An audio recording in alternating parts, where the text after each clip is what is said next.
Sending it to Jerry.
Hello?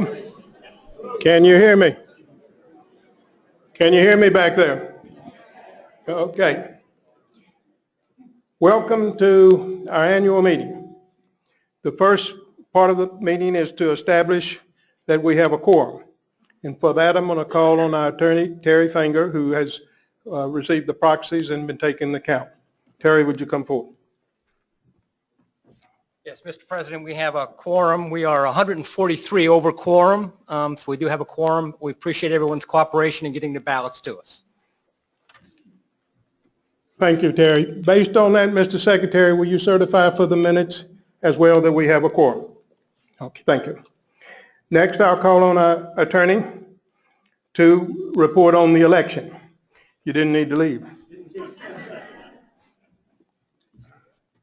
Yes, we're happy to say that the three candidates have been not unanimously, but as close as you can get, elected Sheila Mahoney, Mike Newbold, and Bill Tucker. And I know on behalf of the club, we thank you all for your service. Thank you, Terry.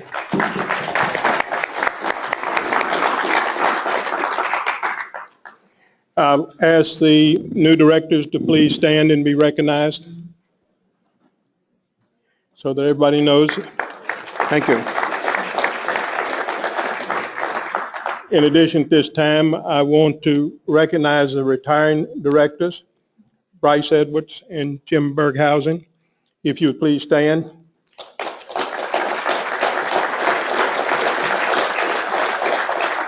I want to personally thank you for your service. These have been some tough, hard years and very busy, and I appreciate all the advice and help and skills you have brought to help me, in fact, and to help control me.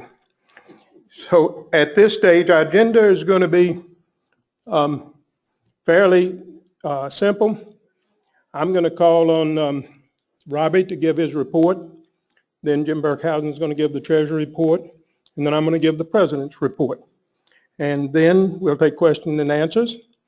And hopefully we can get to the reception in due course. All right, at this stage, I call for Robbie Ames.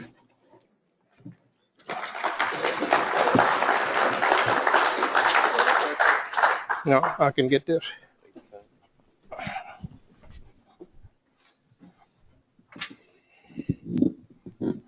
Thank you, Mr. Ellis. Good afternoon, everybody. Good response. I know you're awake. Oh.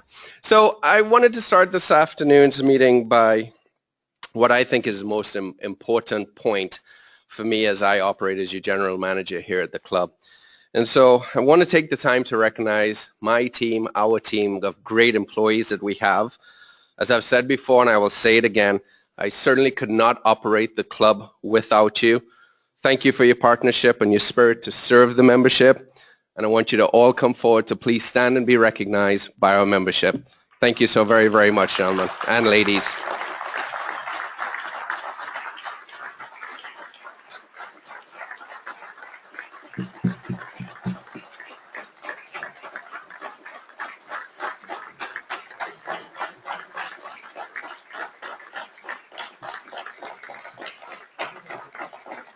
So we all know your great service, your great dedication to serve. And once again, I could not do it without you. New team members that have recently joined here, Catherine Doherty to your left that handles membership and communications. And if you don't know the rest of the team, see them afterwards so you can get to know them personally. But Mike Lozan, congratulations to your new position. John Gotcha, welcome to the team. Wendy Kelly, welcome to your new position. And the rest of the team, thank you, and thank you. And my right hand alone and my left hand, Gary Karen, as your clubhouse manager. Thank you, everybody. Thank you, team.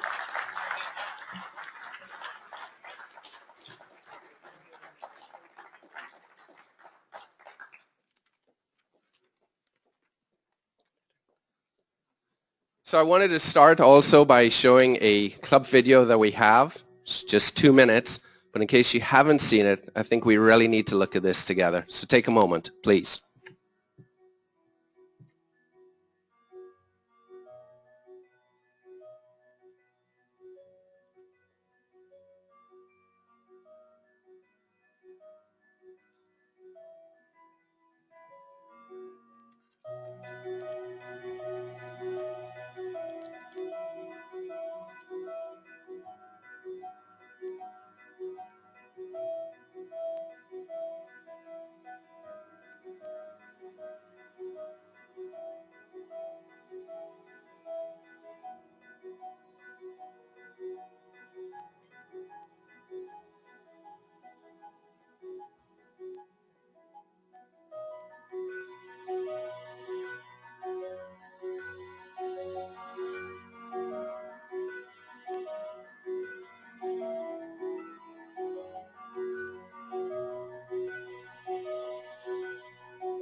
Thank you. Can I get a show of hands for those who had not seen the video before today?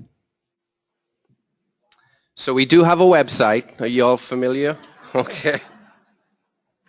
So that leads to a very important point of communication. No matter how hard we try, no matter all of the different mediums that we use to try to communicate with you as members, it's still amazing that it looked like almost 1/3 of everybody that's seated here had not seen it. But Great video, had a great partner who did it, and I still get goosebumps. I know Karen tends to get goosebumps when she sees it as well. It's a great time to be a member of your own club, and I think that video really says it all. So now on to the rest of my report. So for my first year at the club, it was a very interesting year. It was very solid all around financially, all that we had done with club events. However, Mother Nature always comes back to say hello. So when I first got here in January, we were still cleaning up from Matthew. We had great weather for the spring and the summer, which helped us with golf rounds. And then at the end, we were cleaning up again from Hurricane Irma. And I'm thinking, wow, what a set of bookends. So I can't wait to see what's going to be next. The nice thing about, if you will, or the hidden gem behind what has happened is that from a golf perspective, when we encountered the two hurricanes, I would say that it has really helped the golf course. There are less trees, it looks better, and we actually even have people who drive down the main road coming into Sea Pines and they go, wow, when was that golf course built? Because they didn't even know. So I know Tom appreciates the lack of trees as well, Tom, don't you?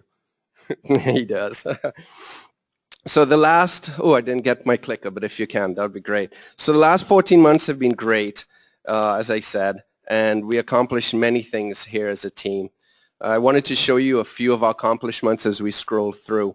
And, you know, they're really about great club events, things that we put on, things that we do together for you as a membership. The other pieces that we do, great derby party. You can just keep going, Catherine. Sorry, I did not bring my clicker. But what else do we do as a club? We got a great philanthropic partnership with things that we do with Teed Up for the Troops. I know we do Play for Pink and other items that are just great. New projects that we did. You know, we have the garden. A lot of people still have not seen it, still don't understand what is this garden concept, where it's all about farm to table. So for those who attended the wine dinner the other night on Saturday, there are all of the peas in chef's menu that came out of the garden. When you're having a kale salad, literally, we are cutting the kale fresh every day. It is all organic. There are no chemicals because it's all about you, which kind of goes hand in hand as to one of the awards that we received together as a club, which is America's Healthiest Club. And that's just so important to us because I think it's so important to you. In my humble opinion, it's all about fitness and wellness. Don't get me wrong, golfers or tennis players or swimmers in the pool, but fitness and wellness is so important. That's why we've moved on and looking forward to phase 2 when we get there. And of course, last but not least, certainly our creme de la creme, if you will, our major project that we completed, which was completed in August for the ribbon cutting, and that has just turned out fantastically. Thank you for that, Catherine. So now we go to the membership slide, which I want Catherine to pull up for me, if she may. So membership at a glance. So I feel like I almost know this by heart, so I don't even need to look at it. I can look at you. This is the membership numbers over the last 10 years. Top left-hand corner, 1355. 10 years later, here we are, 855 is what we finished the year. Sorry. 858 is what we finished last year. 855 is what we finished here on October 31st, 2017. What's the difference? What's happening? The good news is that you're not seeing the negative trend, and I believe we've stopped. We've right-sized. We have found what I like to refer to as true stewards of the club. What do I mean by that? You're just not users of the club. This is your club. You're enjoying it. You're spending more money. Thank you. You're paying your dues on time. We really appreciate that. But what it is that you're all in a very good euphoric sense because you're really using the club the way we had envisioned it before even I got here when you did phase 1. So this is really, truly fantastic. Here's where we are today, and this is going to be the very important part. So we started the year out at 855. What has happened here in the last 5 months? It's important to see. Membership losses, we've only had 9. That's huge because, as you know, sometimes we have years that we lose 60, 70, or 80 people per year. Because remember, the last 8 years, you lost 500 members. So look how many we've lost for the beginning of the year in the first 5 months, 9. Membership gains that we have to date, 5. And this is where we're at today at 851 members. So I wanted to put that out there so everybody can see what's going on, to understand where we're at today, but to then also turn to you and say, I have a request. And the request is very simple. In your annual report, there is a RAC card. It's a very simple overview of what we have at Sea Pines Country Club. You tell the story like nobody else. I can't explain the story to your friends because I don't know your friends. So we're asking you to please bring your friends to the club. Let them experience a 30-day trial. You know, I'm sure of at least one person that you can say, have you seen the renovation? I know you used to be a member maybe 10 or 12 years ago, but have you really come by and seen what the pub and grill looks like? And so that's basically it. We cannot survive, or we cannot, how's the word I would like to put it? We cannot thrive. Well done, Mr. Berghausen. That's exactly it. We cannot thrive without members. And so it's important. So as I like to say, you are the best referral source. Karen and I know that. So please, if you can just do one thing this year, is bring one person to the club. And that will allow us to do so many great things. Finally, it was a very exciting year for myself and the team. I thank you all for being here, members of the club. Thank you for receiving me so very well, and we look forward to many, many years in the future. Mr. Berghausen, it's all yours. Oh, Mr. Dubs, is it you have a question on my hand? Yes, so this is what happened when you have children, okay? And for fathers in the room, this is what happens when you have a daughter. And so you don't want to hit your daughter, you prefer to take it out on the furniture. So furniture won in this case. You can ask the furniture about the fight, but the furniture won. So it's a minor little break, but I'll be back in no time playing golf again. Thank you, sir.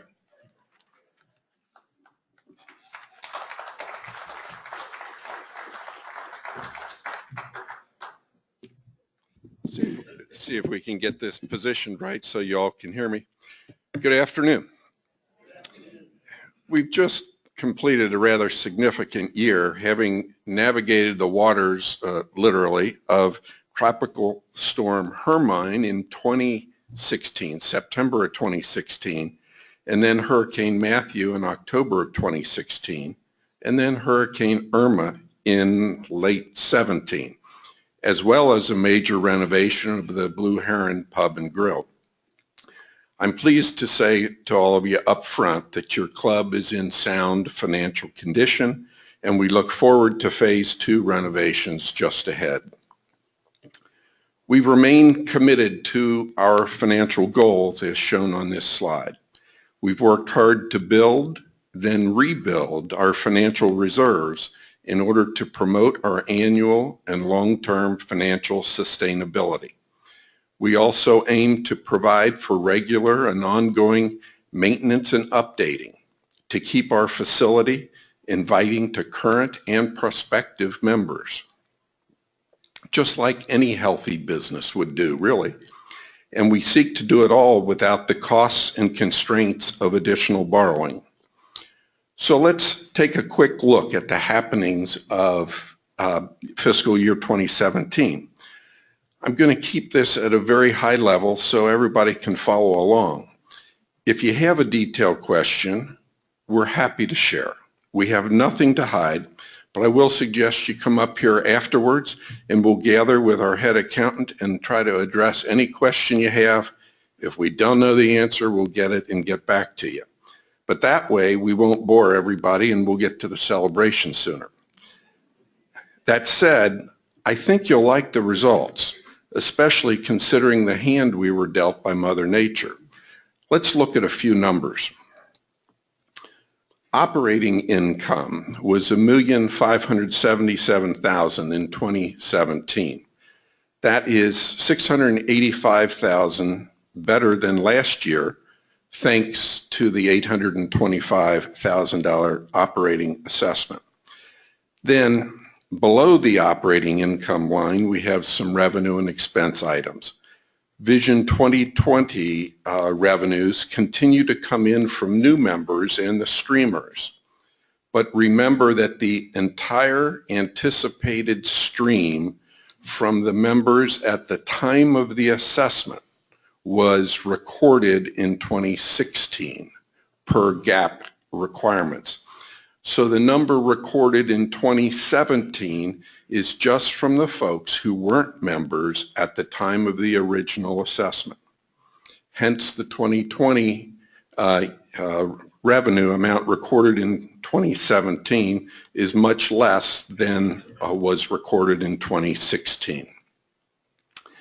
Now, disaster recovery expenses are shown here net of insurance proceeds, and it was actually a positive $370,000 in 2017, meaning it was a revenue net of related expenses, which is $1.4 million better than 2016. This large favorable swing is because in 2016 we expensed the actual and expected recovery costs as required by GAAP. In 2017, we spent the expenses that we accrued in 2016, plus about $140,000 largely to recover from Hurricane Irma. After receipt of $500,000 of insurance proceeds, we're left with the net positive recovery of about $370,000 in 2017. Hopefully I haven't confused everybody. I want to digress for just a moment though on the $500,000 of insurance proceeds we received in 2017. The insurance company closed the book on our claim after paying just $150,000. And they obviously had some basis for doing that. But we believed there should be more, even though the 231-page convoluted policy made that very difficult to prove clearly. Through some very heavy lifting, countless hours by 4 very talented, detail-oriented, driven people, the case was made to reopen our claim, and we ended up getting another $500,000. Tom Metzger, David Ellis, Walt Rushmeyer, Dave Borghese did a masterful job of answering endless questions and documenting every drop of rain, every grain of sand, every misplaced twig. We had some valuable twigs. Specialized legal counsel was hired, but by working together on all the details, they were able to document a case for more money while avoiding expensive and lengthy litigation. We really do have $500,000 we wouldn't have without some extraordinary work from these 4 individuals. In addition to this, we recently received an additional $114,000 for Hurricane Irma damage based upon documentation and communication built by Tom Metzger and Walt Rushmeyer. We owe all these folks a huge thank you. We really do.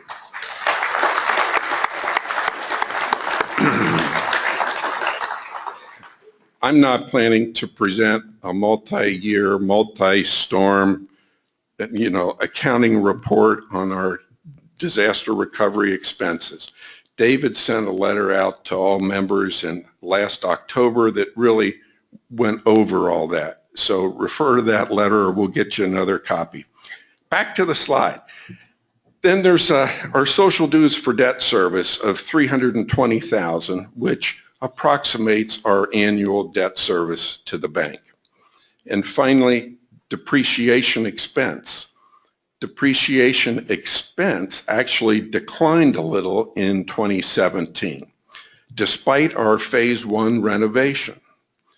This counterintuitive result reflects the completion of the depreciation schedule of a relatively large block of historical items, and then only a small offset of that by the depreciation on the new phase 1.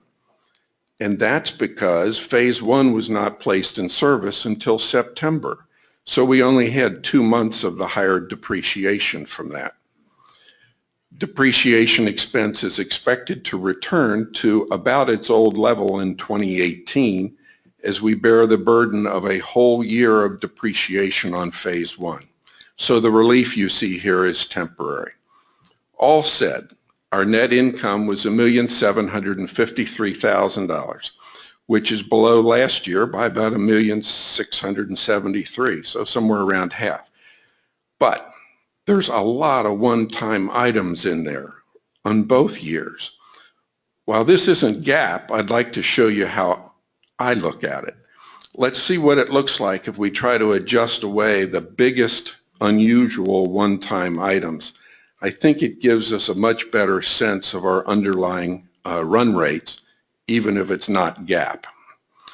So the top line here displays operating income as reported for 2016 and 2017.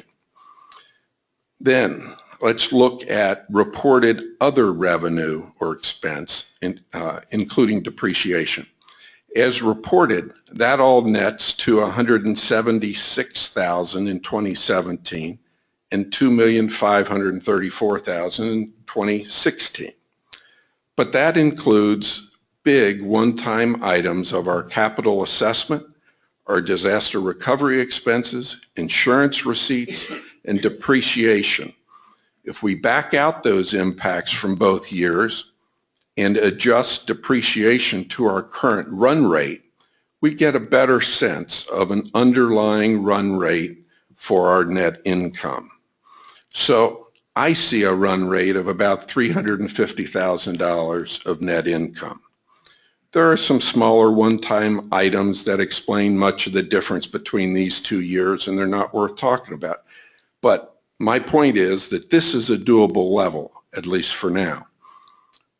While we're a not-for-profit, the practical matter is that we do have to generate an accounting profit in order to operate. That's because there are significant items in our revenue and expense streams that are not cash items. It takes cash to run this business or any other business. So we have to figure out how much reported net income it takes in order to generate the cash we need to run the business and repay our debts. Accountants generate reports known as cash flow statements for this very purpose, and we pay a great deal of attention to those. But they are tedious and can be very tricky to understand. They are certainly beyond a presentation like this, but suffice it to say that it takes a net income in this range with our current mix of business in order to generate a level of cash that sustains us. Let us examine our cash balances a little more closely. The bottom line on cash is this: do you have any? And is it enough to run the business comfortably? The answer for us is yes and yes. Here's some summary information. Our operating cash ended the year at $573,000. That's a key number, and it is a comfortable level. The other categories represent various buckets of designated cash. These categories are still important, but they are not available to us for running the day-to-day business of the club.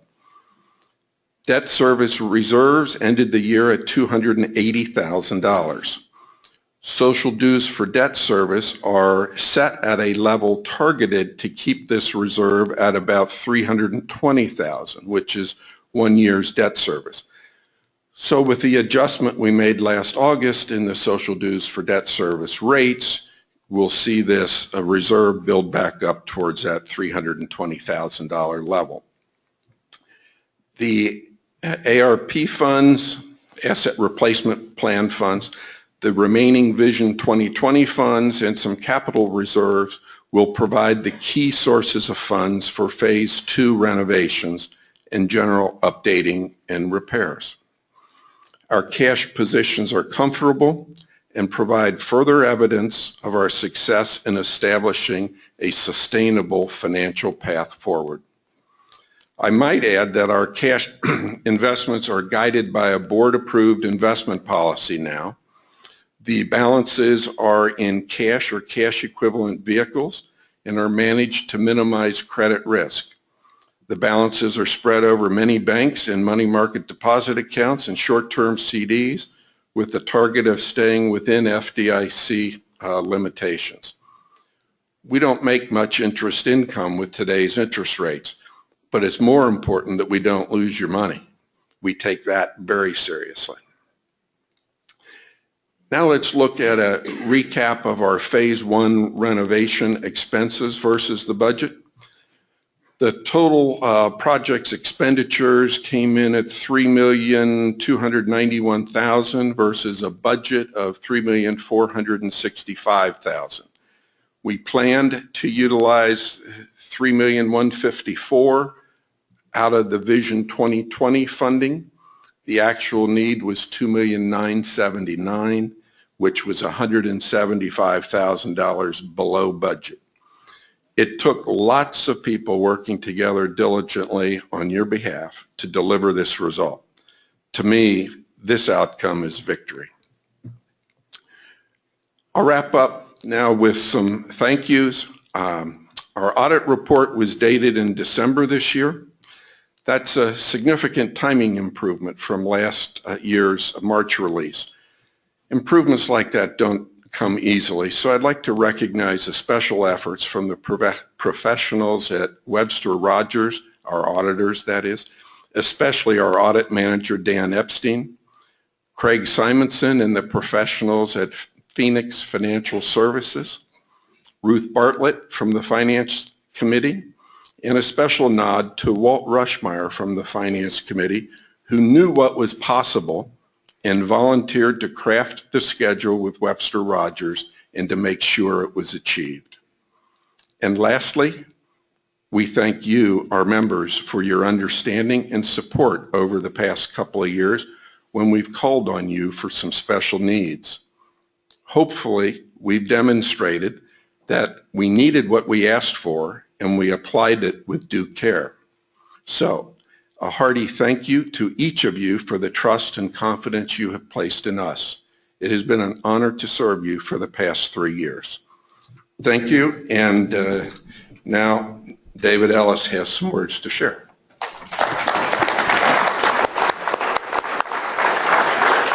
Very good report.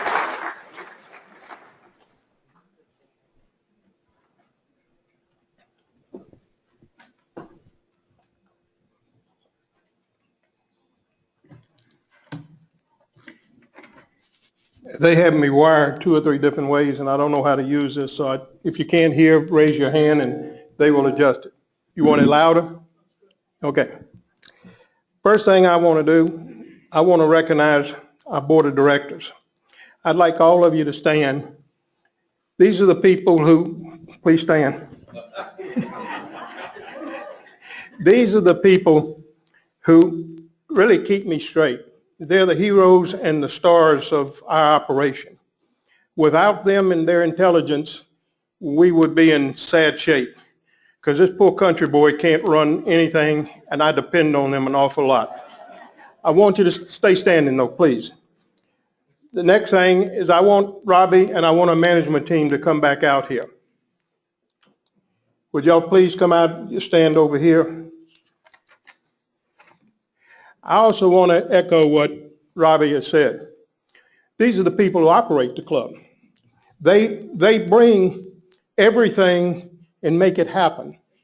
These events that we have, these whether it's Odysseys or whether it's trivia or whether it's Friday nights, it doesn't happen unless they do it and they handle it. And because it works smoothly, we owe them a great deal of thanks. And please remain standing.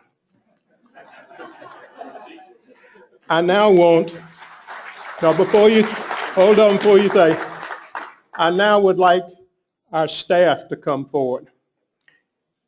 These are the people who we see. I'll wait till they come before I make comments.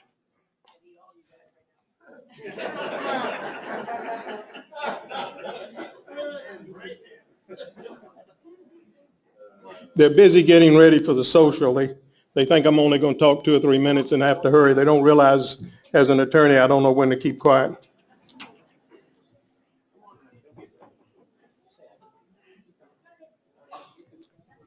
All of you come out and stand in front of the signs here.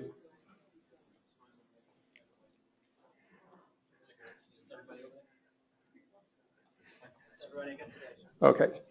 The rest of everybody is busy either in the kitchen or wherever, but I want to tell you that you are really the people that interact with us on the immediate level every day, and it's your service, your good nature, your smiles that make us feel good.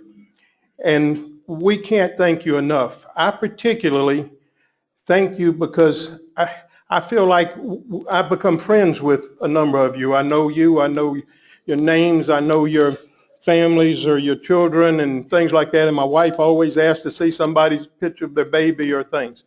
But without y'all, we wouldn't have near about what we do, and we need to thank you as well. Stand right there for one more minute.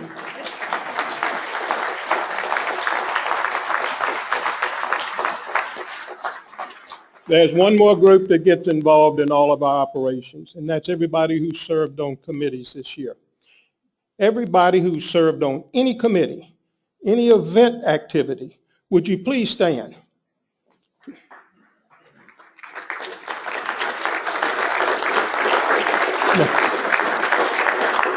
This is what it takes to run a club. It takes this number of people. And I thank you, and I thank every one of y'all, and now you can go back to work.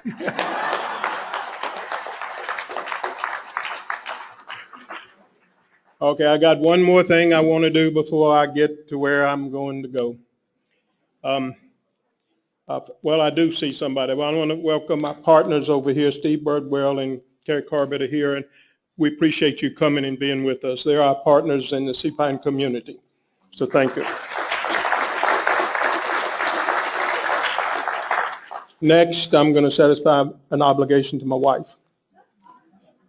Y'all think it's me, but it's her. Those of you who were here last year, remember me inviting you to barbecue at our house during Heritage. And y'all all ask her, is he that crazy? Well, actually, it's her. She's made sure that I said, before we did anything, that you're all invited again Friday and Saturday from around noon to mid-afternoon, or when the food runs out at Heritage. We'll have barbecue and coleslaw or whatever is there. So we want you there. Honey, are you satisfied? Thank you. And now I want to have a little conversation with you. And this is where I don't know what I'm going to say. I write notes and then I get wandered all off, so I may get mixed up and things like that. But the past year, or the past recent times, it reminded me of a fairy tale. I want you to think about fairy tales. We've had to start thinking about them again because we've got a 15-month-old and a 16-month-old grandson, so we think about fairy tales. You know, most fairy tales have a monster, the big bad wolf, the wicked witch, the evil, mean stepmom and evil stepsisters, etc. They all start that way. They end up in pretty good shape, but they go through that. So I go back about 2.5 years ago and I look at where we were with our failed assessment. And I think the attitude then I felt like associated was like Cinderella living in the drudgery and stuff with her stepmother and stepsisters. I saw the attitude then, and I felt something had to be done. I was advised not to bring up any new assessment. It was too quick, that we needed to wait and let things calm down. Well, I'm going to tell you, delay is not in my DNA. I told them that if you let me come and talk about a new assessment, and if it makes people mad and fail, I'll resign from the board and I'll leave. Well, I came and I proposed an assessment, and many of you made suggestions for changes. During the meeting, after the meeting, and all of your suggestions helped formulate the assessment that we ended up starting to vote on 2 years ago this month at the annual meeting. I learned from that meeting how important your input was. That we didn't lead you. We had to work with you and take the leadership from you to work with us. That all we were tools to make things work that you wanted. I preached a sermon. If you were here that time, and it was a sermon, and some of you gave me a nickname because of that, if you remember, and there were some people who said amen in the back of the room, etc. But it was a sermon of love, hope, optimism, purpose, and life. And that's still what's important to us today, just as it was then. But we bought into our program and we started to vote on our assessment. And our fairy tale continues. Before our vote was even completed, our general manager up and resigned on 3 weeks' notice. I felt like somebody had taken a 2x4 and hit me upside the head. Shortly after that, Hermes struck and did us about $75,000 worth of damage. Well, that was kind of like a wet noodle after the first one. But then the big bad wolf came, and that was Hurricane Matthew, and that was devastating. You can look at whatever figures you want to look at, but we've never repaired all of the damages that were caused by Hurricane Matthew. There are things that just can't be done. We had to let go, and things we ended up covering more out of operating than we did anything else. It was devastating. And then, as you heard Jim Berghausen said, the son of the big bad wolf showed up when the insurance company sent us a check for $150,000, closed the account, and I says, oh my goodness, there I go again getting knocked over with a steamroller. By this time, I started figuring I better get prepared, so when Irma came, I had me a helmet and shoulder pads. We had bought a policy, a supplemental policy, as you heard, and that softened that blow.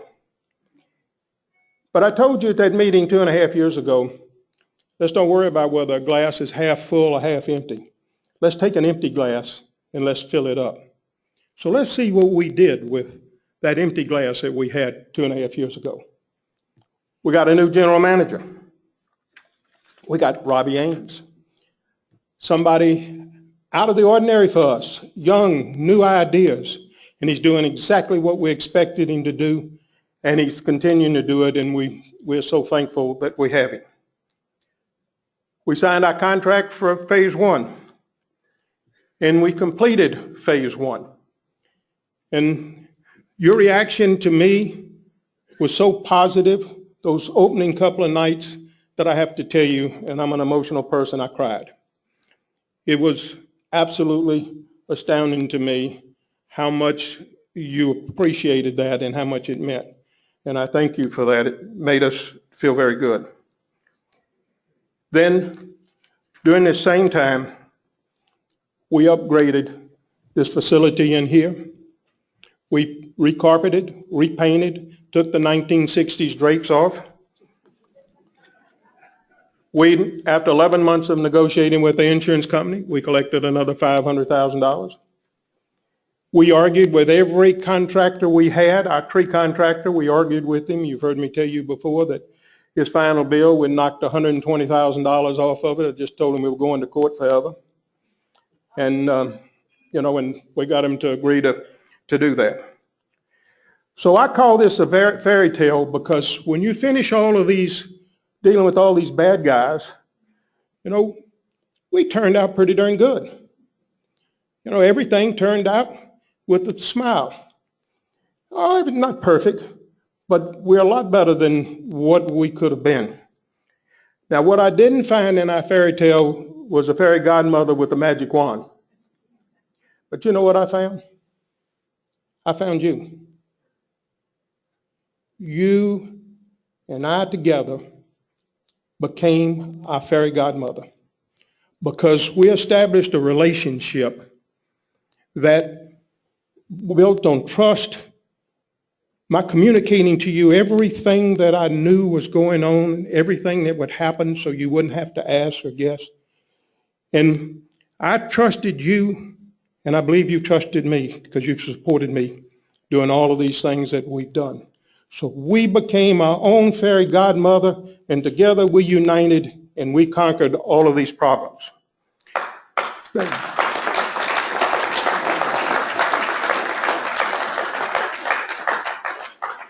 So I can't thank you enough. I was just a tool.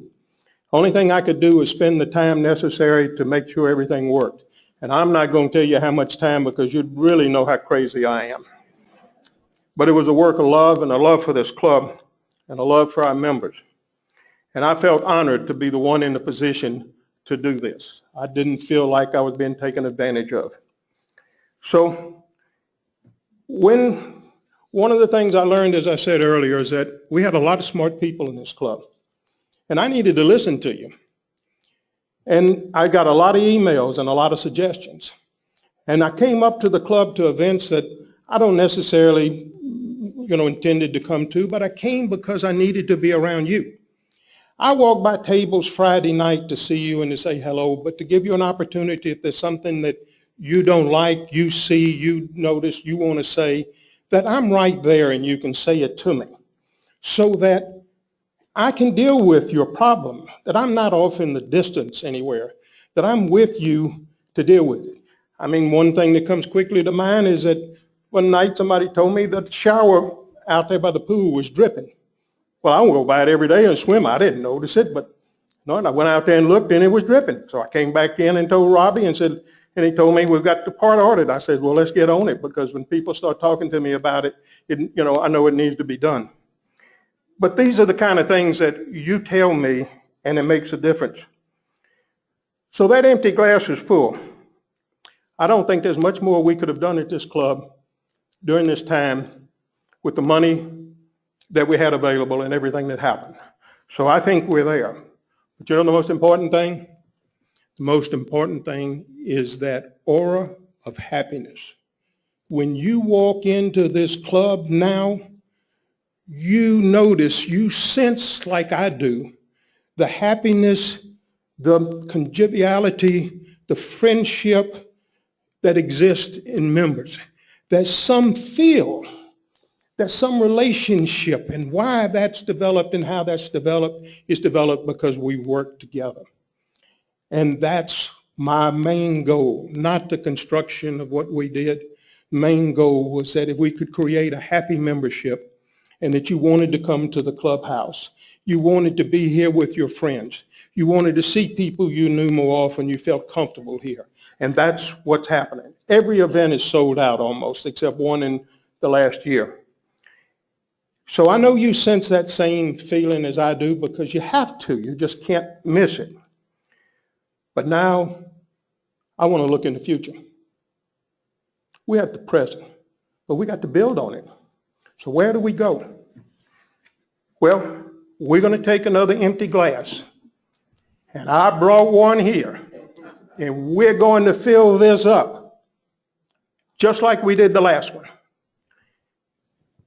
The first thing is phase 2. Now, phase 2 is a real tough nut, and I'm going to tell you why. All along our process of accumulating money, I had squirreled away pots of funds in different places. I was even trying to hide them from Jim Berghaus, and he was too sharp, and he found every one of them. But he told me he knew what I was doing, and that was okay. But the hurricanes took some of our money. Hurricane Irma, $75,000. Hurricane Matthew took more than we ended up actually when you figure it. Irma, even though we had the supplemental policy, we paid $25,000 in premium. We had a $25,000 deductible, so that's $50,000. Then we found we had a roof leak. We had tried to put off replacing air conditions and stuff in phase 1, trying to save money and delay it for 2 or 3 years. But when we had the roof leak and the air conditions just failed, we had to replace them. So another $50,000 or $60,000.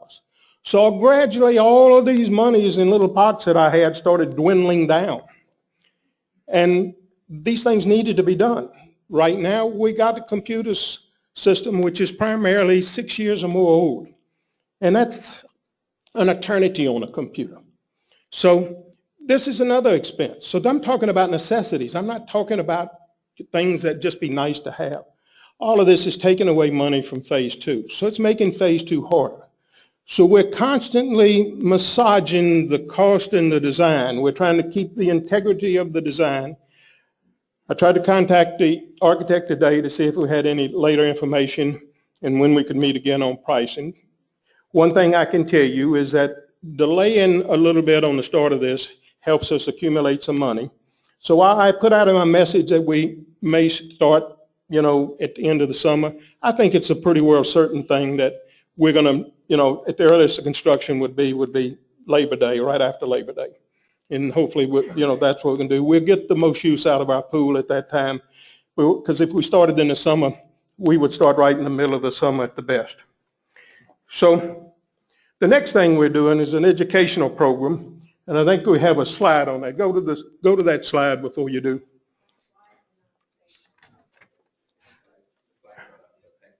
Okay. Well, we're planning an educational program. And the first thing we're going to do is, if you'll think about, if you're like me, when it comes to your smartphone and your iPads and your computers, you wait for your grandkids to come to town to ask them questions, they show you. And then when they leave, you forget what they told you. So we're going to start with the first educational program being what we call a Tech Tuesday.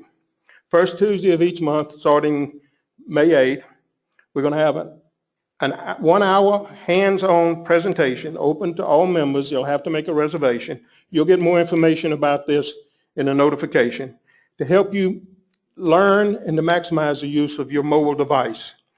So you can do, any of the social media if you want to. Go to the club website so you can access the things that we're showing you, like these films and things like that. And so we're going to start with that as one of the first educational programs. Next thing on our list is pickleball.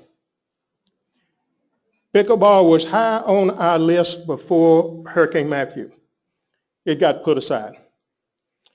But it's back on our list now. The problem we're going to have is the location of the court, where it's going to go, and how we're going to do the money, because again, we got limited funds when we look at phase 2, and anything we do takes away from something on phase 2 maybe. So we have to work it in, but it's back on the list again. A smaller activity, which a lot less cost, that we're pricing out right now, and we've gotten some pretty good indications of, is to start bocce ball down below where this fire pit is supposed to be located. Now I say fire pit, I want to tell you that's one of the things that I stopped because I felt it was optional and I didn't want to take any more money for phase 2. But I don't mind doing a little begging, because if any of you want to have a naming opportunity or just a philanthropic moment and you want to donate the fire pit and, or the stoneware for it and the furniture for it, we'll be happy to give you an opportunity to do that. As I said, well, this just occurred to me. I hate to, maybe I shouldn't say this. When I was an altar boy, we had a Monsignor who had every Sunday always asked for money for something. We called him Monsignor Money. And here I am. I don't know why that thought just occurred to me, but it did. Now, our strategic planning committee is the one in charge of planning for our future. You have to have a vision. You have to have a goal, or else you just wander around. These are the 5 pillars of the foundation of our home. Membership. We have to establish the membership that satisfies and works for us. We have to have financial stability. We have to have proper governance. We need to adjust our governance for the future of the club. Our facilities, we need to look at our facilities long range. For example, these facilities that we've done over here and doing in phase 2, they were conceived many years ago. This didn't just come up. Somebody had a plan that they put somewhere that other people later on took on to start doing, and then finally got down to us. And then we also need to make sure we attract and retain skill management and staff. But it's necessary to have a vision to move forward. So our most critical need, as you've heard Robbie talk about, is membership. We can't survive without recruiting new members. And it's up to us to be able to help that. Most of our membership base comes from Sea Pines homeowners.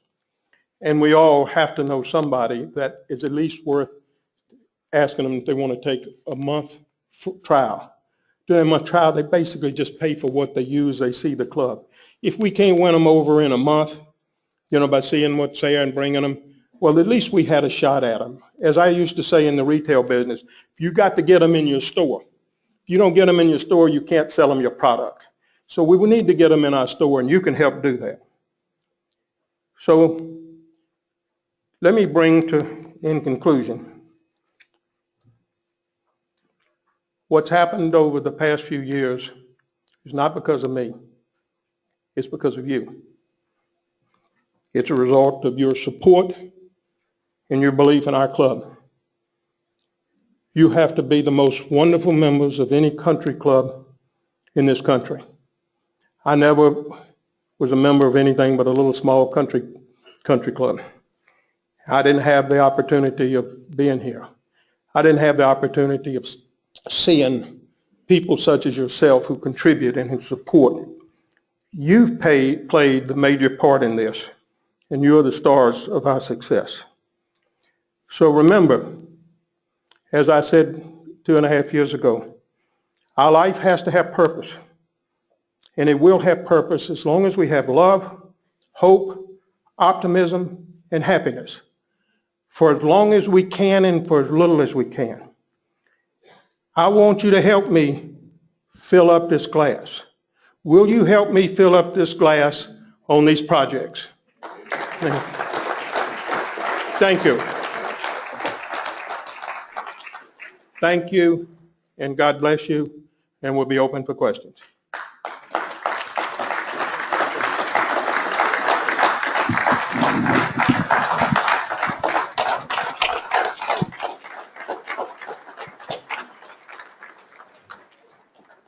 Now, There are 2 microphones located here in the room. Gary Karen, put your hand up. Mike Lozanne's got the other microphone if there are any questions for the board members, or Mr. Ellis or myself. Wonderful. The reception will begin, and it will be on for 90 minutes. Great to have everybody. Thank you for attending. Thank you.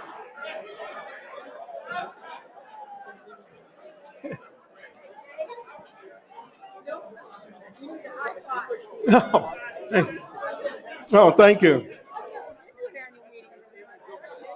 I know it.